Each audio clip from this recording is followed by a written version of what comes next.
Salut à tous et bienvenue dans cette formation en HTML5 et CSS3 dédiée aux débutants. Notre mission aujourd'hui est de produire la page que nous avons devant les yeux. Cette page est relativement simple et ne contient pas beaucoup d'informations, mis à part le fait qu'on ait ici ces informations et ce formulaire qui se trouve à ce niveau qui permettrait à un utilisateur de nous écrire. Donc c'est la page de contact. Pour cette page de contact, je propose qu'on la fasse en une seule fois. Donc, qu'est-ce qu'on va faire dans un premier temps? On va repartir dans notre éditeur de texte. Et pour éviter d'avoir certains problèmes liés à la compilation, on va directement se rendre dans notre dossier CD Assets. Et dans ce dossier Assets, on va démarrer notre préprocesseur SAS. On va lancer notre commande habituelle qui est le Compass Watch. On démarre notre préprocesseur et il est temps de commencer à penser à la structure de notre projet. Avant tout, on va se créer un fichier HTML qu'on va simplement appeler ici contact.html. Ce fichier, je vais directement l'ajouter à l'index de Git grâce à mon IDE et je vais par contre supprimer tout le contenu qui s'y trouve. Pourquoi je supprime le contenu? Parce qu'on a déjà traité le header et le footer. Donc, ce que je vais faire ici, c'est de copier toute la section qui se trouve dans la page d'index à partir du banner section jusqu'à la déclaration de la doctype qui est en haut. Je vais copier ces éléments et je vais revenir dans ma page de contact. Je vais simplement les coller. De la même façon, je vais prendre à partir de l'ouverture du commentaire du footer, je vais copier tous ces éléments jusqu'à la fin. Je vais revenir par ici, je vais faire un décalage de 2 lignes et je vais également les coller. À ce niveau, si on ouvre notre page dans notre navigateur, vous allez vous rendre compte qu'on a une page qui ressemble à peu près à ce qu'on avait au niveau de la page d'accueil, encore que ici, on a accueil qui est activé. Si on descend juste en dessous, on a le footer. Donc la première chose qu'on va faire, c'est de mettre en forme cette page et de l'adapter de sorte qu'elle ressemble à notre page de contact. Et ici, on avait écrit nous contacter et on a juste ces deux liens. C'est la partie contact ici qui est active. Donc on va revenir dans notre éditeur de texte et au niveau du header, on va commencer par enlever le lien actif qui se trouve à ce niveau et on va également enlever celui qu'on avait mis au niveau de blog. On va se placer au niveau de contact tout ici en bas et c'est à lui qu'on va ajouter la classe active. Donc désormais, ça devrait résoudre le problème du lien qui est actif actuellement. Au niveau de la banner section, on va simplement enlever toute la partie qu'on avait ici qui est le P parce que là, on n'a pas de paragraphe. Par contre, on va remplacer cette partie par ce qu'on avait appelé dernièrement le page link. Et dans ce page link, on va mettre deux liens. On va mettre un premier lien A. À ce lien, au niveau du href, on va mettre la page index.html vu qu'actuellement, on a déjà nos pages qui sont conçues. Et ça sera simplement l'accueil. De la même façon, je vais corriger l'accueil ici, il y a 2C. De la même façon, on va lui ajouter une icône. Cette icône va porter un face et ensuite on va donner le fa-caret right. Donc c'est cette petite flèche qui nous permettait d'aller à droite. On va se créer un deuxième lien et ce deuxième lien ici là sera simplement sur la page de contact, la page sur laquelle on se trouve actuellement. On va dire ici, on va sauvegarder cela. Au niveau du titre qu'on avait ici dans le B-title, on va également changer et on va dire c'est un S ici et on va dire, si on vient regarder ce qu'on a dans notre navigateur, on va commencer par enlever ce bouton qui est ici parce qu'on ne le veut pas. On va actualiser notre page de ce côté et vous voyez qu'on a une page qui est identique à celle qu'on a par ici. Le lien qui est actif ici est également le même lien qui est actif de ce côté. Il est temps donc qu'on se concentre sur ce qu'on va mettre comme contenu au milieu de cette page. Et comme contenu au milieu de cette page, on veut principalement mettre ces informations qui sont ici et ce formulaire qui est à droite. Concernant le bouton, on n'aura plus besoin de s'y intéresser. On a déjà géré les boutons depuis les lustres. On a simplement besoin de réutiliser les classes. Donc, on va replier ce banner section. Et juste après ce banner section, on va se créer une section qui sera le contact info section. On commence par notre commentaire comme toujours. Et je vais refermer ce commentaire. Juste en dessous, je vais créer une section. Cette section, je vais lui donner la classe contact-info. De la même façon, je vais lui donner l'identifiant en contact-info. Ensuite, pour que les éléments ne soient pas collés entre la bannière et ce qui se trouve en dessous, je vais également lui donner une classe de PY70. Dans ce contact info, on va mettre notre classique et ce classique, vous l'aurez deviné, c'est le container. Après le container, on va mettre notre contact wrapper. Ce contact wrapper, je n'ai pas mis le point tout au départ et ça ne va pas bien nous générer la classe. Et quand j'y pense, ce contact wrapper devra aligner les éléments, les informations à gauche et il devra nous mettre le formulaire à droite. Donc, on va ajouter la classe row. On va revenir dans notre navigateur et on va observer ce qu'on a. Ici, on a des éléments qui représentent des informations et ici, on a un formulaire, tout s'étend sur la page de contact. Donc, je propose que dans un premier temps, on crée la section qui contient les informations en l'appelant C-Info. Donc, le C-Info, comme pour dire Contact Information. On va lui donner un PX à 15 vu que le parent porte une row. De la même façon, la partie qui va porter le formulaire, on va l'appeler le C-Form, comme pour dire Contact Form. Et on va également lui donner son PX à 15. Dans un premier temps, on va simplement s'intéresser au C-Info. Dans le C-Info, on a envie d'avoir nos éléments comme ils sont affichés ainsi les uns en dessous des autres. Et dans chaque élément, on a une image et on a le texte après. L'image et le texte sont alignés côte à côte, donc les uns après les autres. Ça veut dire qu'on devrait les aligner sous forme de lignes, soit avec un display flex, soit en préfixant la classe row. Donc, on va revenir dans notre éditeur de texte de nouveau et on va se créer un élément qu'on va appeler info item, comme pour dire un objet de la page d'information. À ce info item, on va utiliser la classe row. On ne va pas se gêner pour réinventer la roue, donc on va simplement donner la classe row. À l'intérieur, on aura un premier élément qu'on va appeler info icon. Et comme il y a la classe row plus haut, on va donner le px à 15. Dans ce info icon, on va simplement mettre l'icône qui sera un i avec du face dans un premier temps et deuxièmement du phare home. C'est généralement une icône de maison. Ensuite, on va se mettre notre texte en dessous et ça sera du info-texte. On va également lui donner son px qui sera à 15 et à l'intérieur, on va mettre un h6. Ce h6 doit normalement contenir la ville, donc je vais mettre ici un lorem de 5 mots. Dans ce lorem de 5 mots, ou alors on va mettre un peu plus, même un lorem de 8 mots. Et dans ce lorem de 8 mots, je vais couper toute cette première partie parce que je veux des noms qui sont un peu différents et je vais simplement mettre une virgule par ici. Après ce H6, je vais mettre un paragraphe P. Et ce paragraphe, je vais également lui mettre un lorem même de 15 mots. Et à ce niveau, je vais plutôt couper tout ce qui se trouve ici devant. Je vais mettre la virgule. Je vais plutôt mettre la virgule à ce niveau et je vais laisser le reste là. Peut-être je vais changer ceci en 96, 57, 8, un peu pour faire comme une adresse en quelque sorte. On va également enlever le point d'interrogation qui se trouve à ce niveau. Si on revient dans notre page HTML par ici et qu'on actualise, vous allez vous rendre compte qu'on a désormais ces éléments qui sont ici. Ils ne se touchent pas ni en haut ni en bas parce qu'on avait mis notre PY de 70. On va dupliquer ce qu'on vient de faire ici 3 fois. Donc, on va sélectionner le info item row et on va dupliquer 2 autres fois. Ainsi, on aura 3 fois la même chose. Ce que je vais faire ici, c'est simplement de changer les icônes. Et au niveau de la deuxième icône, je vais mettre un font-alt. Au niveau de la troisième icône, je vais mettre un phare enveloppe. Mais vous l'aurez déjà certainement deviné parce que quand on a fait la page précédente qui liste les articles, on a utilisé le phare enveloppe. Je vais revenir actualiser pour voir si ça change quelque chose et on a désormais nos 3 éléments. On va donc se concentrer d'abord sur le CSS qui concerne ces éléments. Et pour faire le CSS, on va venir dans notre bon vieux dossier composite.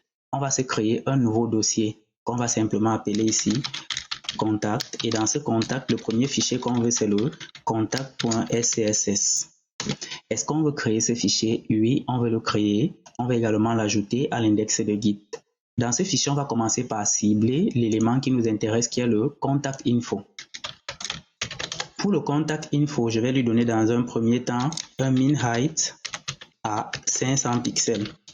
Pourquoi je donne le min height à 500 pixels? Parce qu'il pourra arriver que dans cette page, on n'ait en fait rien à afficher. On va s'assurer que le code compile et je me rends compte que le code a compilé, mais il s'arrête au niveau de contact. On va prendre ce contact et on va l'ajouter à ce niveau dans screen.scss et je vais venir juste avant le footer. Je vais dupliquer cette ligne. Dans composite, je vais désormais demander ici contact et dans contact, je vais demander contact de nouveau. Le code se compile comme il se doit et on vient regarder ce qu'on obtient ici. J'actualise et vous voyez que la page a pris un volume plus important. On va revenir dans notre éditeur de texte et on va repartir dans notre contact. Pour continuer à faire le reste du CSS, on va se baser sur la structure HTML qu'on a. On a dit dans un premier temps qu'ici on aura le CInfo et dans un deuxième temps on aura le CForm. Donc je propose qu'en revenant ici, qu'on importe un premier fichier et ce fichier on va simplement l'appeler CInfo. Qui ne va pas exister, je vais demander à mon éditeur de me le créer immédiatement et je vais l'ajouter à l'index de Git. Ce CInfo va représenter tout ce qu'on a ici pendant que le CForm va représenter le formulaire. Donc j'ai décidé que le CInfo devait prendre une largeur de 33%. On va lui donner ici un width à 33% et de la même façon on va lui donner le flex associé qui est de 0, 0 et 33%. De la même façon on va revenir ici et on va dupliquer cette ligne, mais cette fois on va demander le CForm. On va également créer ce CForm et je vais l'ajouter à l'index de Git. Je vais cibler ce CForm et je vais lui donner sa largeur qui sera de 67%. Je vais mettre le flex associé qui sera 0, 0 et 67%. La deuxième chose que j'ai envie de faire, c'est de gérer cela pour les écrans de petite taille. Pour les écrans de taille un peu diminuée. Donc je vais dire que lorsqu'on aura des écrans de taille moyenne, on va prendre ici le max 8 qui correspond généralement au $MD. Une fois qu'on aura ces écrans, on va décider de modifier les deux valeurs qu'on a ici et on va demander que ça prenne simplement 100%. Donc je vais sélectionner les deux valeurs et désormais ça sera 100%. De la même façon, je vais copier ce que je viens d'écrire ici. Je vais faire une simple copie et je vais venir à ce niveau demander. Lorsqu'on sera sur ce genre d'écran, je veux qu'il prenne également les 100%. Donc à ce niveau, on vient de gérer les valeurs et je crois que le code, il ne s'est pas compilé jusqu'à la fin. Il s'est arrêté au niveau du info et du form. On va redémarrer notre processeur comme on s'était dit, on le coupe, on lance la commande O et on redémarre de nouveau. Il nous compile le code dans notre bon fichier et on peut continuer. Dans ce CInfo qu'on a ici, on se rend compte qu'on a les info items. On va revenir dans le CInfo et on va cibler les info items. Et en ce qui concerne les info items, premièrement, on va leur donner un margin bottom de 1 rem parce qu'on n'aimerait pas que les éléments de ligne soient collés les uns sur les autres. On va ensuite donner un align item qui sera simplement du center. Le align item à center, on va s'assurer que le code est bien compilé. Oui, désormais ça compile bien. Le align item ici a pour but d'aligner l'icône et les textes qu'on a ici à l'intérieur. Donc maintenant, si j'actualise, là il ne se passe rien et je ne sais pas pourquoi. On doit aller regarder dans notre code. J'ai bien mis un margin bottom à 1 rem et j'ai mis un align item à center. Mais par contre, j'ai écrit ici info icon au lieu de info item, donc j'ai ciblé le mauvais élément. Est-ce que le code a bien compilé? Oui, on va repartir, on actualise et vous voyez que ces éléments sont descendus. En réalité, ils sont descendus et ils sont bien alignés. Le problème, c'est que nos textes qu'on a ici ont des marges en dessous. Donc, on va détruire immédiatement ces marges et on va cibler dans un premier temps le H6. Ce fameux H6, on va lui mettre un margin bottom à 0. De la même façon, on va cibler le P et à ce P, on va également lui mettre un margin bottom à 0. Pour ce P, on va également changer la couleur et ça sera désormais du dièse 99999 et 9. On va sauvegarder et on va aller voir ce qu'on obtient. J'actualise par ici et vous voyez que les éléments sont désormais alignés par rapport à ceux qui sont ici et le texte du paragraphe est devenu, il est devenu un peu plus light.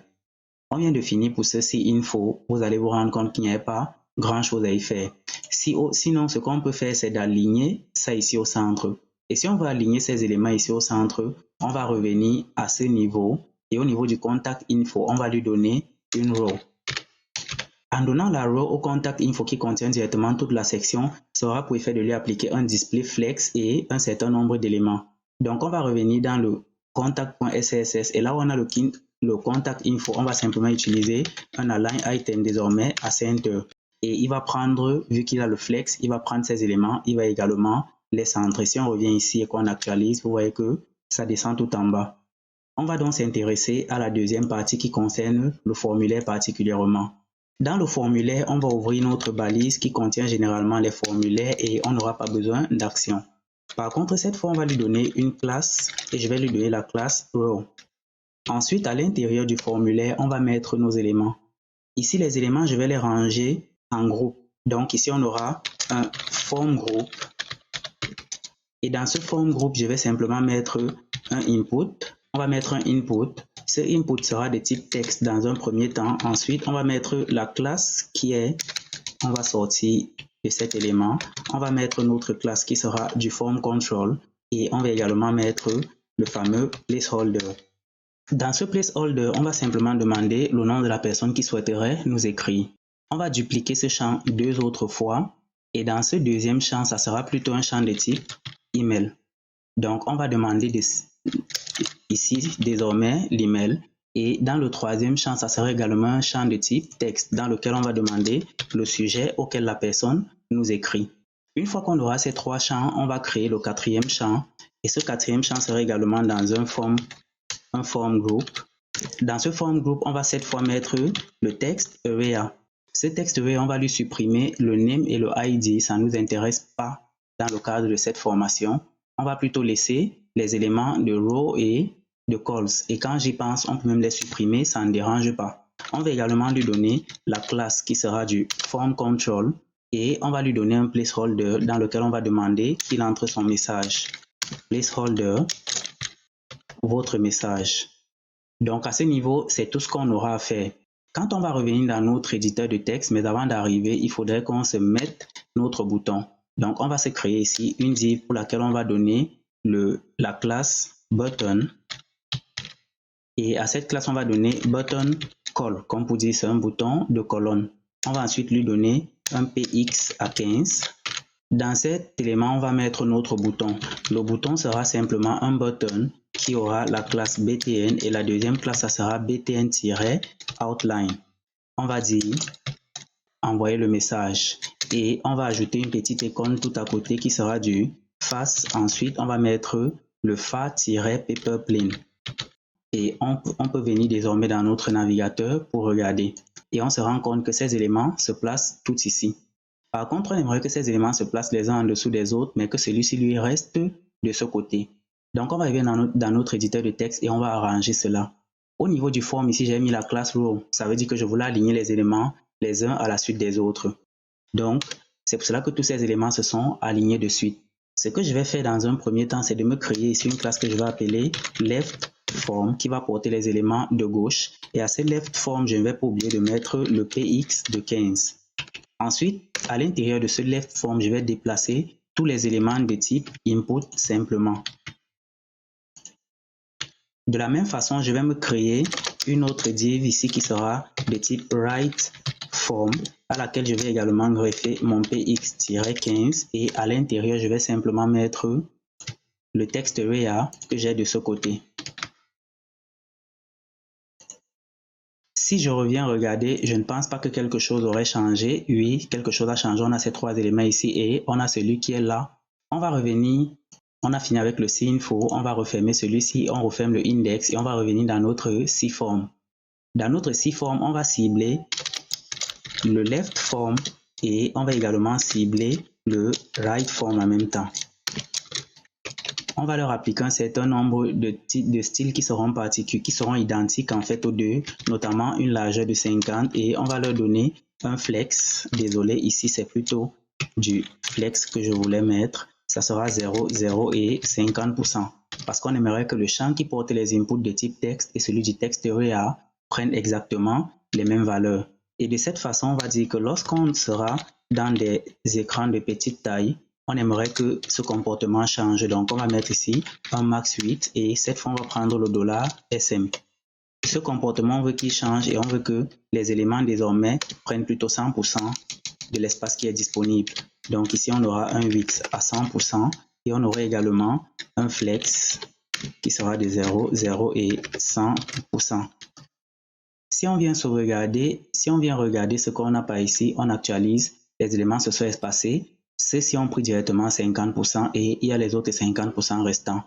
On va donc s'intéresser au champ du formulaire en eux-mêmes et le premier élément qu'on va cibler dans ces formulaires, ça sera simplement le form control. Et pour ce fameux form control, on va lui donner un certain nombre d'éléments, notamment une largeur qui devrait être à 100% parce qu'on a vu que les champs étaient réduits. Et on va également lui donner un padding qui sera de 0,375 rem en dessus et en dessous et qui sera simplement de 1 rem à gauche et à droite. La police de texte aura une taille de 13 pixels.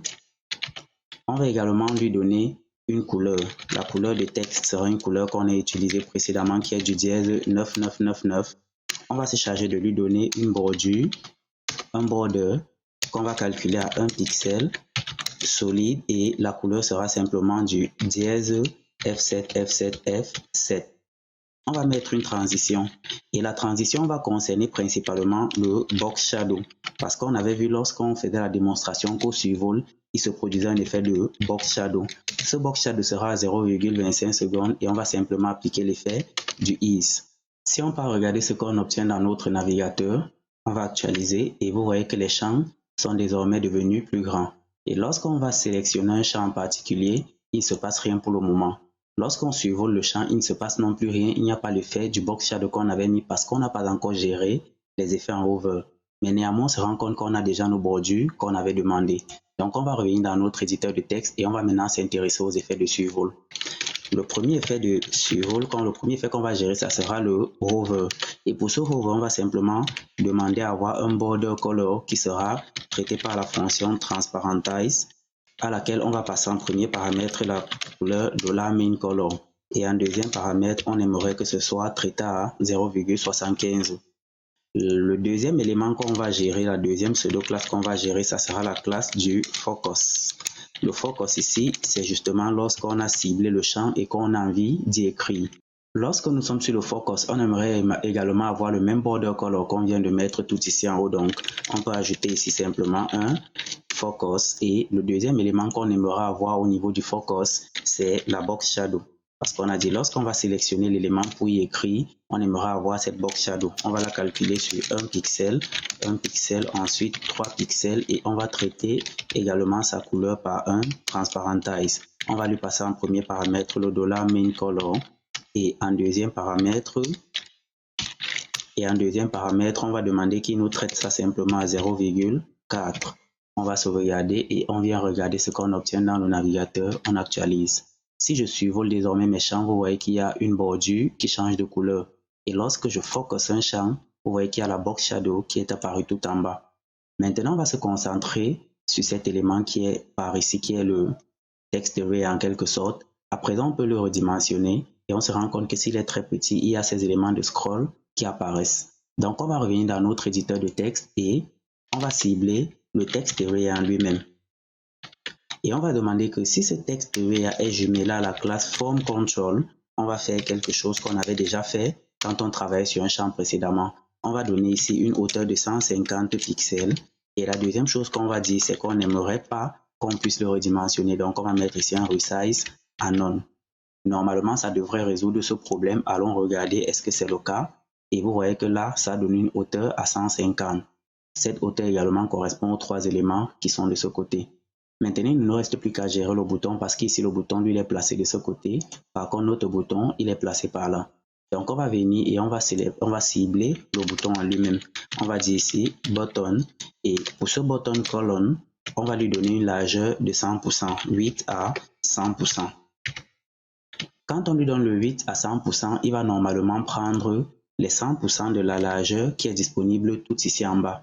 Ce qu'on va ensuite faire, c'est de gérer un alignement à droite. Donc, on va mettre ici un text align à right, ce qui aura pour effet de le pousser vers la droite. Donc, on va venir regarder ce que ça nous donne. On actualise et vous voyez que notre bouton est venu se placer à droite. Donc, à cet instant précis, si on regarde la page qu'on a ici et qu'on regarde la page qu'on a ici, on a exactement les mêmes éléments. Ce qui veut dire là qu'on vient de finir avec cette page et vous vous rendrez compte que ça n'aura pas été très long. Donc, ça sera tout pour cette formation parce que ceci également marque la fin de la formation, c'est la dernière page. Mais avant de se séparer, on va venir faire un nouveau commit. On va commencer par lancer un git status, git add et on va mettre simplement notre point. Ça va se charger d'ajouter tous les fichiers qu'on n'avait pas encore ajoutés. Donc du coup, on va simplement revenir faire un git status pour s'assurer que tous ces fichiers ont été ajoutés et vous allez voir qu'ils sont tous là. Maintenant que notre git status nous montre bien que tous nos fichiers ont été ajoutés à l'index de git, on est prêt à faire un commit. On va donc lancer un git commit-m et le message qu'on va mettre ici, c'est pour dire simplement qu'on a fini de traiter notre site en question. Donc on va dire ici là que finalisation de la formation. Le commit s'effectue avec succès et si on fait un git log, on devrait voir toutes les branches pour lesquelles on a fait le commit. Vous allez voir ici, il y a finalisation de la formation qu'on vient de faire à l'instant. Si on remonte un peu plus haut, on va se rendre compte qu'il y a... En fait, on ne va pas remonter, on va plutôt aller vers le bas. Si on commence à taper sur la touche entrée, ici on a fin de la page de blog qui a été fait le 23 février, toujours par Coding Meta. On va taper sur entrée et on a un autre qui a été fait le 17 février, mise en place de la section intro. Et si on continue de taper comme ça, ainsi de suite, on va voir tous les commits qui ont été faits durant cette formation. Donc du coup, si on veut revenir à une version particulière, on aura simplement à taper une commande particulière et on va revenir à cette version, on pourra la modifier de nouveau.